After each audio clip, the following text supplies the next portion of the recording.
You've shown up, you've put in the work, you've sat in the meetings, you've dealt with the family drama, and trust me, there is always drama. And then one day you've just had enough. The way things are being run, the way your voice gets ignored every single time you try to contribute, it wears you down. So you make a decision. You exit. You sign the papers, you take your payout, and you walk away. And then, 2 years later, your phone rings. And it's your brother. And he's trying to find the right words. And what he tells you stops your heart cold. The family just sold the property. Every single remaining member of that LLC just pocketed $3 million. $3 million. And you? You got $160,000, and you already spent it. Now here's what I want to ask you. Before we even get into the legal stuff, before we get into the finance, be honest with yourself right now. Is your first instinct to say, I was cheated? Because I promise you, that's what most people feel in that moment. That burning, gut punch feeling of watching everyone around you collect millions while you're sitting there with a fraction of what they made. It feels wrong. It feels unfair. It feels, and I want you to really sit with this word, like betrayal. But here's the thing. Feelings and facts are two very different things, and today we're going to untangle both. Because this story, and it's a real one, sent to financial columnist Quentin Futrell, is one of the most powerful lessons in personal finance psychology that I have ever come across. And if you watch this video to the end, you are going to understand something about money, about contracts, about family, and about decision-making that most people will never figure out until it's far, far too late. Hello, I'm Anne. Welcome to my channel. This video is for educational purposes only and does not constitute legal, tax, or financial advice. Let's get right into it. Let's start at the beginning. So the person who wrote in, let's call her Early because that's the name she signed off with. Early was part of a family LLC. Now, for those of you who don't know, an LLC is a limited liability company. It's a legal structure that a lot of families use to hold shared assets. Businesses, real estate, timberland, stuff like that. In Early's case, the LLC was built around a large piece of timberland, big acreage.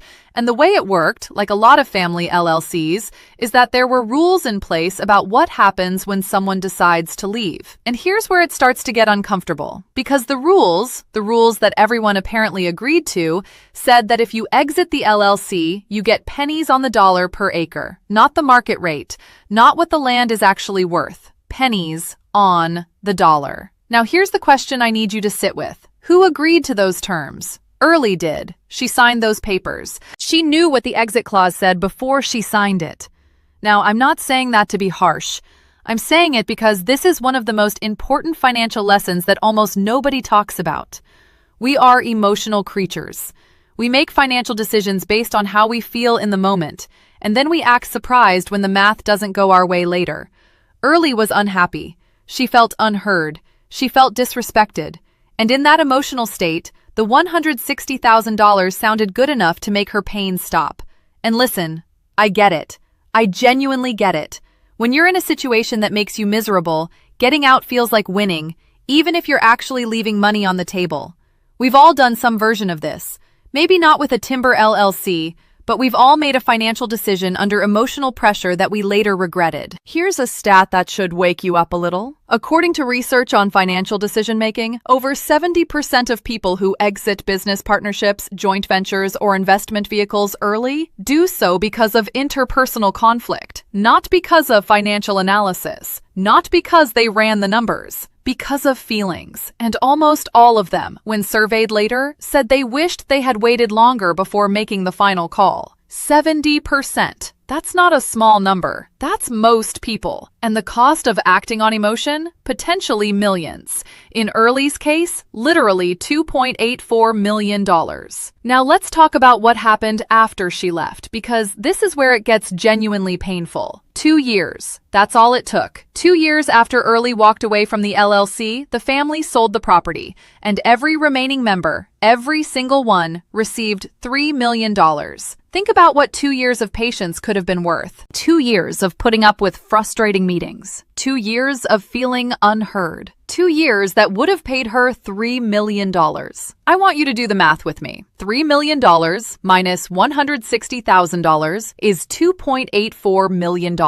That's the price she paid for getting out early. That's $2.84 million for 2 years of discomfort. Now, I'm not saying staying would have been easy. Family business drama is real, and it is brutal. But what I am saying is this: the cost of comfort is almost always higher than we think it is. And this is the thing about exit clauses in LLCs and business agreements. They are designed to protect the remaining members. They are not designed to protect you. The people who wrote that exit clause, pennies on the dollar per acre, they wrote it that way for a reason, because they wanted a built-in protection if someone decided to bail. They wanted to make it expensive to leave. And Early, in her frustration, walked right into it. Now, and this is really important, does that make her stupid? Absolutely not. Does it make her naive? Maybe a little, but not in a way that's unusual. This happens to smart people every day. What it makes her is human. And the lesson isn't, don't have feelings. The lesson is, before you sign an exit agreement, before you sign any financial agreement that could cost you millions, sleep on it. Get legal counsel. Understand the worst case scenario, because the worst case is never the one you're imagining in the heat of the moment. Okay, so now we get to the big question. Was she cheated? And the answer, and I want to be very direct here, is probably not in a legal sense. Here's why. There are 2 walls standing between Early and any potential compensation. Wall number 1, she signed legal documents. She was of sound mind, she had the agreement explained to her, or at least had access to it, and she signed. Courts are generally not sympathetic to people who voluntarily enter contracts and then want out of them later because the outcome wasn't what they hoped for. Wall number 2, the directors were upfront about the consequences. The exit terms weren't hidden in the fine print at 3 in the morning. The rule, pennies on the dollar if you leave, was established and agreed upon by the members. When everyone involved knows the rules and one person chooses to leave under those rules, that's not fraud. That's just a bad bet.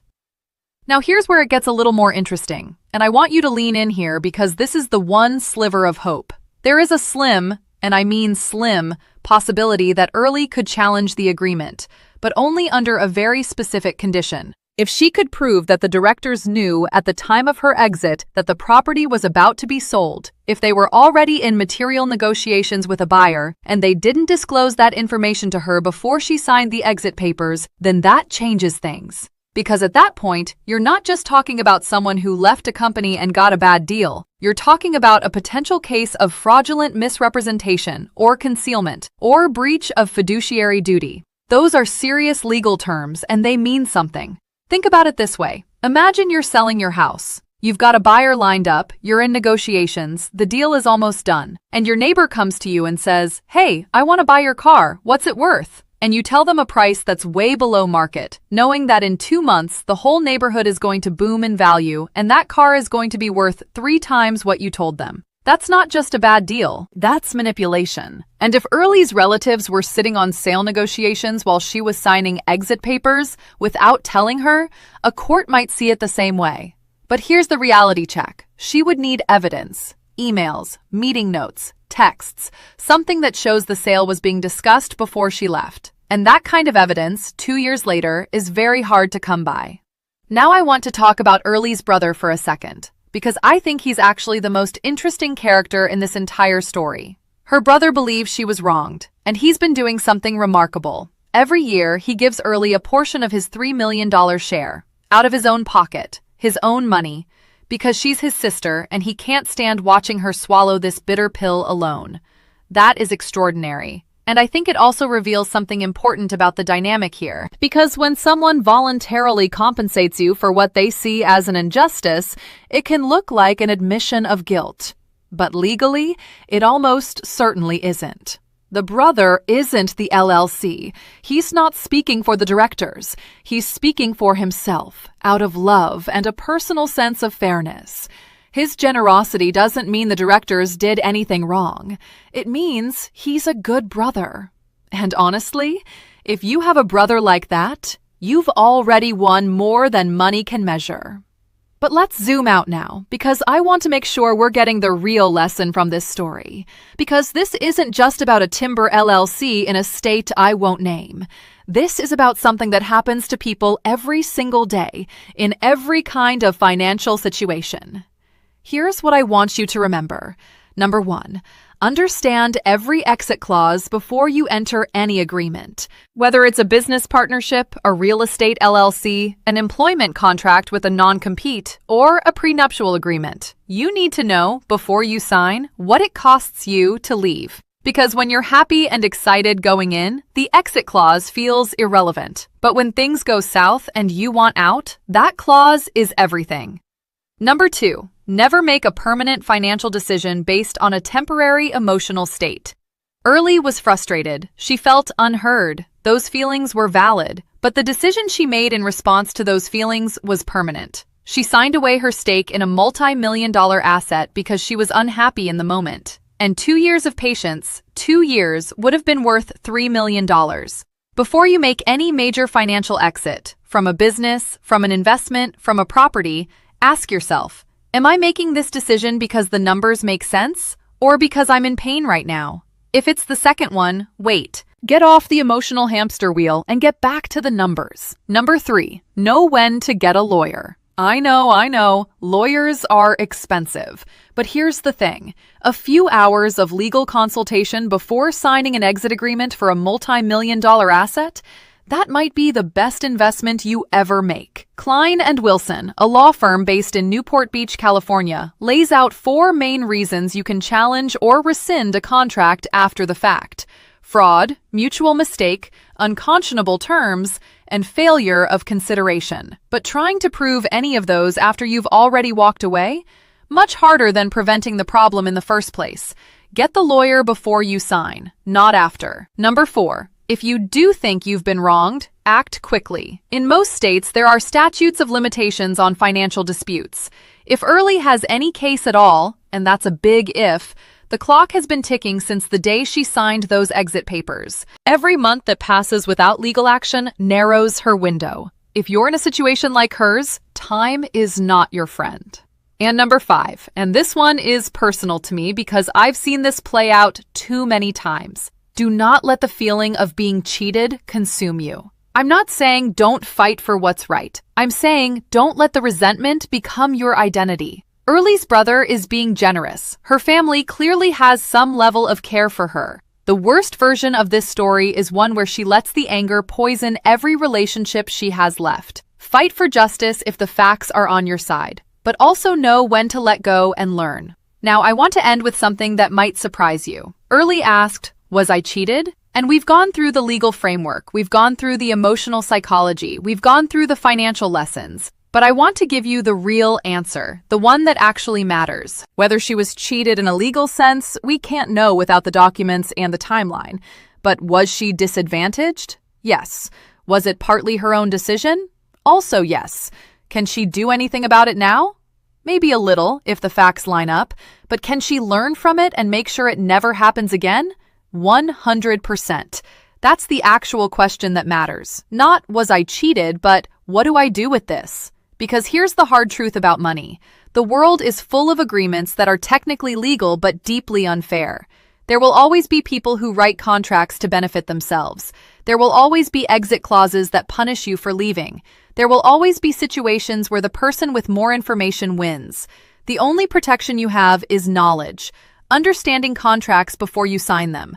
Having the emotional discipline to separate your feelings from your financial decisions. Building a team. A lawyer, a financial advisor, a trusted mentor who can look at a situation without the emotional fog that you might be carrying. Early's story is painful, but it doesn't have to be yours. So if you're sitting there right now with a contract in front of you, or a partnership agreement, or an exit clause buried in an LLC document, and something feels off, do not sign it today. Sleep on it. Get legal eyes on it. Run the worst-case scenario. Because the 2 years Early would have had to endure, they would have been hard, but they would have been worth it. Don't exit early. Stay in the game. Know what you're signing. And if you're ever in doubt, the most expensive decision you can make is the one you make alone under pressure. Go make smarter money decisions. I'll see you in the next one.